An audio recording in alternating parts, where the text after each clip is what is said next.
জয় রাধে, জয় নিতাই চৈতন্য। পরম সচ্চিদানন্দ ঘন ভগবান শ্রী নিতাই চৈতন্য মহাপ্রভুর অহৈতুকী অনুকম্পায় আমরা প্রাত্যহিক শ্রীমদ্ ভগবদ্গীতা ভগবানের কথা অমৃত এক একটি শ্লোকের উপর তাত্ত্বিক এবং পর্যায়ক্রমে আলোচনা করে চলেছি। এই সমস্ত সংসার ভগবান যে সৃষ্টি করেছেন তা হলো নিজে থেকে নিজেকে সৃষ্টি করেছেন নিজের মধ্যে। আবার যখন প্রলয় হবে তখন নিজেকেই নিজের মধ্যে প্রলয় করবেন, সমাহিত করবেন, আবার নিজেই নিজের মধ্যে নিজেকে উন্মোচিত করবেন। এই হচ্ছে খেলা।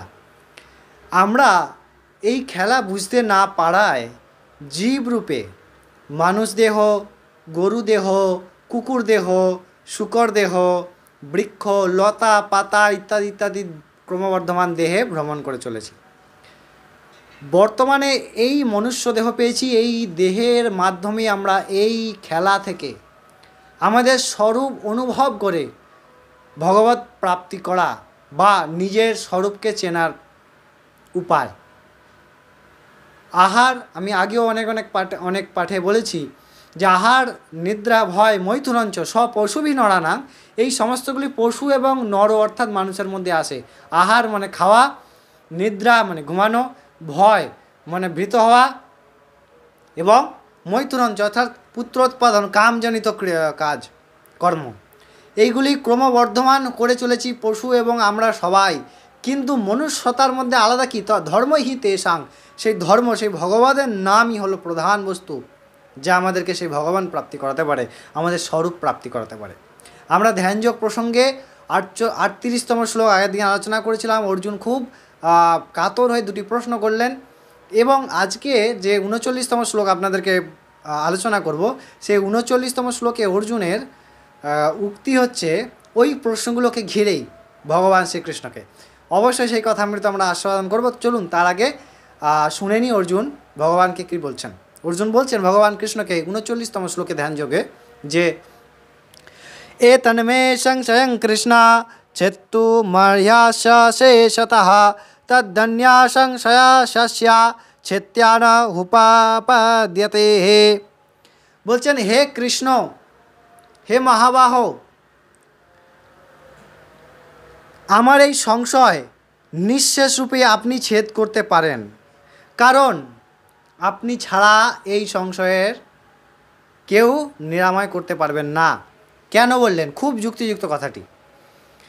এই যে আমরা ভগবানের কথা বলছি, যে ভগবান এই বলছেন, ভগবান সেই বলছেন, ভগবান এই বলছেন, এই কথাটাও কিন্তু যথাযথ নয়। কেন না? আমি তো নিজেই এখন দেহকে নিজে বলে ভাবি, অর্থাৎ জীব ভাবে আছে। সেই কথা তখনই সম্পূর্ণতা পায়, ভগবানের তত্ত্ব, ভগবানের ব্যাখ্যা, ভগবানের কথা তখনই সম্পূর্ণ হয় যখন আমরা ব্রহ্মভূত প্রসন্নাত্মা অর্থাৎ ব্রহ্মভূত হতে পারি।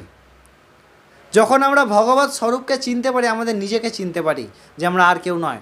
সেই ছাড়া সেই পরম সচ্চিদানন্দ ঘন ভগবানের ভাব, সচ্চিদানন্দ ঘনের কথা আমরা কিন্তু বলতে পারবো না, বুঝতে পারবো না। তাই এর আগে যে প্রশ্ন করলেন অর্জুন যে হে প্রভু, যারা এই সংসার থেকে মন নিবৃত্ত করতে চাইছে আর যারা বৈরাগ্য মার্গে ইন্দ্রিয় জয় করতে চাইছে আর নিজের স্বরূপ বোধ করতে চাইছে, তাদের মধ্যে যদি কোনো সময় হঠাৎ করে চলে আসে কামনা বাসনার বিষয়, তাহলে তাদের কি অবস্থা হবে?